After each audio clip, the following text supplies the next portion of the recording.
What's up, nail geeks, and welcome back to another Hella Handmade Creations video. This month I have a couple of the offerings to show you all. So without further ado, let's dive right in. And we're going to begin with Dom nail polish. This is the amazing Super Pup, part of her Hello Kitty and Friends series, and described as a white curly with assorted light blue and yellow glitters and a dusting of black hollow micro glitters and blue shimmer. This one's $13.50 with a cap of 100 bottles. So we've got crelly goodness going on here. This is a perfect crelly formula. It's not too squishy where you need to worry about over buildup, and it's not too harsh in breaststroking or not needing to overwork it. You know what I'm saying. This is easy peasy application. I'm going to suggest 3 coats for full coverage and a glitter smoothing top coat and a glossy top coat, as it does have a touch of unevenness and thirstiness because of the glitters. I would describe the base as being a true stark white. There is no undertones to be seen here. This is a fun spring looking finish. And Emily Namali brings us pink tourmaline. This is part of her Rocks and Minerals series, described as a light pink base with a strong blue aurora shimmer and black flakes. This one's 13 with no cap. I so love when I see this blue shimmer come out to play, and this is chock full of it. It has a more jelly type formula to it. It starts off more on the sheer, lighter side, but it does build to opacity. This is stunning. It's ultra glowy in person. It does have a bit of thirstiness and a touch of texture from the flakes, so I did use a glitter smoothing top coat and a glossy top coat. And Femme Fatale brings us I'm going to say this incorrectly, so I'm not going to say it. Nasturtiums. I think that's how I say it. Anyways, this is part of her Romanticism Through the Arts series and is described as a soft green base that leans turquoise, filled with scattered black microflakes and luminous orange gold green iridescent flakies. This one's 200 on the cap and 13. All right, so we have another very jelly-like formula here. This one builds to beautiful full coverage at 3 coats. No need to be careful with this one or anything like that. It's very forgiving and it flattens out very well on the nail. This does dry down on the very thirsty side because it's got so much flake, so I would suggest a plumping, thicker, glossy top coat. I would describe the base color to this one as, in my opinion, to my eyes, it's more of a Kelly green sort of appearance, and those iridescent flakes pop so well against it. And Hearts and Promises brings us Daphne. This is part of her Scooby-Doo series, described as a pink to purple hollow thermal base with purple shimmer and flakes. This one's 13 with a cap of 200. So we have another jelly type formula going on here, and I built it up to full coverage at 3 coats for myself. This has a lighter type formula, so I'm going to strongly suggest 3 coats with it. It is quite forgiving and it smooths out very well. It had just the slightest bit of unevenness from the flakes, not texture per se. So again, I'll suggest a thicker glossy top coat. The thermal properties to this one are in what I would consider the same color family. So it's not super dramatic, but you can definitely tell that there is a temperature difference between the hot and the cold states. The holographic effect, in my opinion, is more on the scattered side. So you're going to get a bit of that rainbow scattered look. And Luna Lacquer brings us Put Logic Aside. This is part of her Star Trek series, described as a green to blue to purple shifting shimmer with turquoise magnetic shimmer. This one's 12 with a cap of 100 bottles. I love me some blue polish. It's my favorite. And I love when we've got shimmer, glow, and I dare say magnetic pigments like this. Specifically like this, because I love it when they're ultra glowy. Now I'm going to show you guys, per usual and tradition on the channel, what it looks like unmagnetized. I'm going to suggest 3 coats if you choose to wear it magnetized or unmagnetized. And I am going in with the Magic Magnetic Top Coat, which is my specialty, I guess, at this point. And you can see it looks fabulous unmagnetized, but magnetized, of course, that magic really comes out to play. I magnetized it for about 20 seconds. This one has a heavier pull to the magnetic pigment. It has a larger particle feel to it. So it did take a minute to snap to, but it still was very user-friendly in my opinion. Now it dries down harsh and metallic in a very flat type, so I would suggest a plumping glossy top coat. And Night Owl brings us a polish that is more than likely named after me. This is Chafing my Honkers, described as a peach glowing base with iridescent shimmer that shifts violet, pink, peach, gold, green, part of her Bob's Burgers series. Did you have to guess what the theme was for that name? This is going to be 13 with no cap. So we have a lush, warm type of peachy shimmer going on here. And if you're medium to deep skin toned, or if you're warm undertoned like myself, this is one that you definitely don't want to shy away from, as I thought it looked really beautiful on me. I really appreciated that the base color itself is that cool tone vibe, but the shimmer is what's warming it up overall.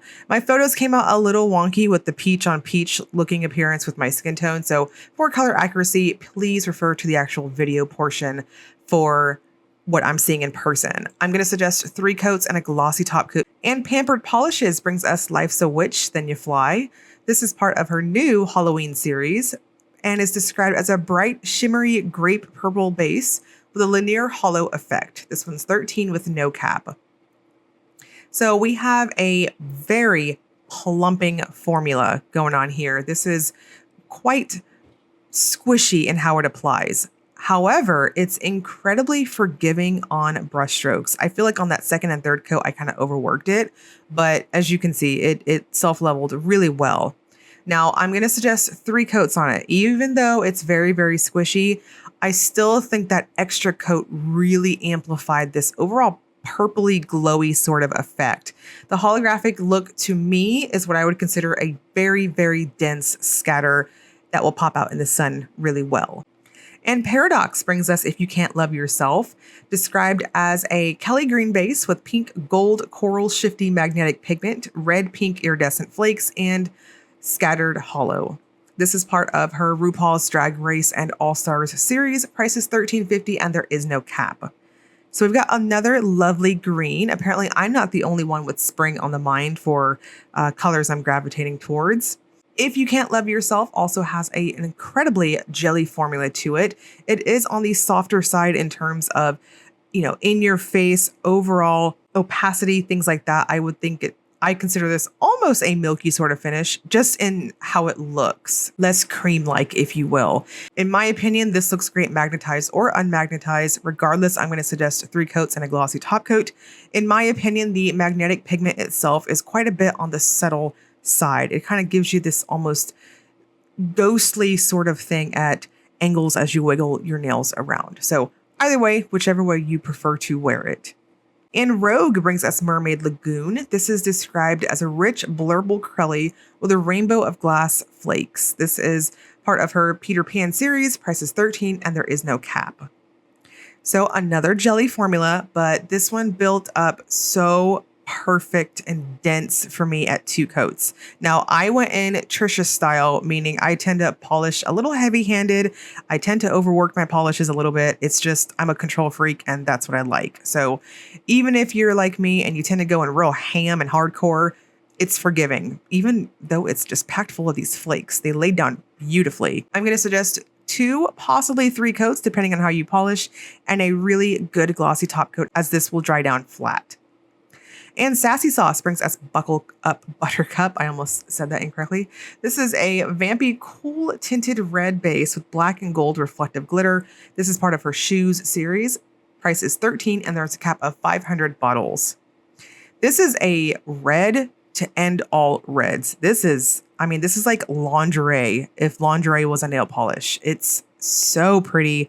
It's cool toned. So, check off that universally flattering check mark. And the reflective glitters give just enough of this almost dense like sparkle. Now it does have those glitters, so you'll want to use a glitter smoothing top coat and a glossy top coat to plump it out and get it popping so good. This is, it's just lush. It's so glowy for such a cool toned vampy red. I personally loved it. I thought it flattered really well on me. So across the board, I think this is going to pop on anyone.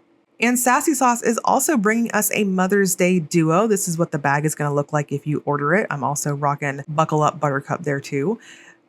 And the first part of the duo is Every Inch of My Heart and Every Inch of My Soul. This one's described as a large particle pink to copper shimmer with twinkling pink hollow glitter. universal in how you can wear it. Of course, we will test it over black and the Willet Topper segment, but you can see over my falsie here, it's very sheer, and what is giving you any bit of coverage is just how much shimmer is packed in this. It's got this almost pearly, large particle shimmer look. It's really pretty. I really liked this. And for color accuracy, please refer to my actual swatch portion of the video, as that peach was really playing up against my skin tone and I didn't want to over edit my photos. And then the other part of the duo is To the Moon and Back. This is described as a purple when cold to blue when warm thermal with glowy blue shimmer and copper to pink to green to blue, shifting ghost flakes. Again, the duo you can only get as a duo, for lack of better words. So it is 26 for both polishes in the cute little baggie, and there's a cap of 150 of these duos. Now, To the Moon and Back does have a true Crelly-like formula, and it built up plump and perfect, in my opinion, at 2 coats. You'll want to finish with a thicker glossy top coat or possibly a glitter smoothing top coat, as it does have quite a bit of thirstiness, which is indicative to thermal pigments. They always dry down quite harsh and matte. And of course, the flakes give us just a bit of extra thirstiness there. So glitter smoother or thicker glossy top coat, your preference. And then lastly, we've got Zombie Claw Polish. This is Mitch Rocks, described as a dark chocolate base with blue to green electric shimmer, part of her Powerpuff Girls series. Price is $13.50 and there's a cap of 300 bottles. So I am going to have to disagree with the official description there. I'm not seeing a dark chocolate base. I can probably see it in probably the pigments that she might have used, but to me, what my eyes are seeing is a very neutral, warm chocolate base. It's really taking a backseat to that shimmer there. What is building to opacity? Again, this is all my thoughts here, is the shimmer factor. It's got a strong greenish sort of glow. At angles, you can see that little blue shift there on my macro shot. It's pretty obvious in person. It's what I would consider an amped up neutral. And to wrap up the video, we've got the Willet Topper segment. This is where I use a black swatch stick to demonstrate if polishes have versatility. Okay, so Dom is Crelly goodness. I personally do not like this as a topper. I don't like it, even over white. I think it's too milky. Emily DeMolly passes the test with flying colors, and she did all her homework on this exam. It is beautiful. Femme Fatale is another Crelly. I am hesitant on this one to pass my grade and grade this exam because it does, but I personally, I don't know. I like it by itself. Hearts and Promises, same thing. I don't really care for it as a topper either. Luna Lacquer worked really well. I liked this over black, and I think it exploited that green shimmer in the backdrop. So if you wanted to either conserve your bottle or kind of play up with it, you absolutely could. Night Owl is a jelly with strong shimmer, so of course it's going to pass the test. It does have a heavily tinted base, so you'll just want to be mindful of what undies you use. Pampered Polishes is a straight hollow, so it's not my preference to wear hollows over undies. Paradox works, and interestingly enough, once you go in and magnetize it, you can really see that pink magnetic pigment. So I think this one passed the test really well, and there's lots of things you can do with this. Rogue works. It looks like its own polish over black. Personally, if you're going to layer it, I would suggest mermaid-like colors and black. And Sassy sauces every inch. You can see how chock full of shimmer and little hollow pieces are in here too. It's very pretty. Passes the test with flying colors. To the Moon and Back, I did this over white. I'm not sure how I feel about it. The formula is very creamy. It's very thick. Not in a bad way, of course, but personally, I would wear this by itself. And the Zombie Claw, lastly, passed beautifully. Very much like the Emily DeMolly. Lots and lots of shimmer here. I think you can do a lot with this. The pre-order is going to start March 14th and will run until March 21st at 11:59 p.m. Hawaiian time. I will link you guys below to HHC's shop, and I'll also link you to the Facebook group for additional swatches, information, sneak peeks, and all that good stuff. As always, if you enjoyed the video, please like and subscribe. Thank you so much for watching.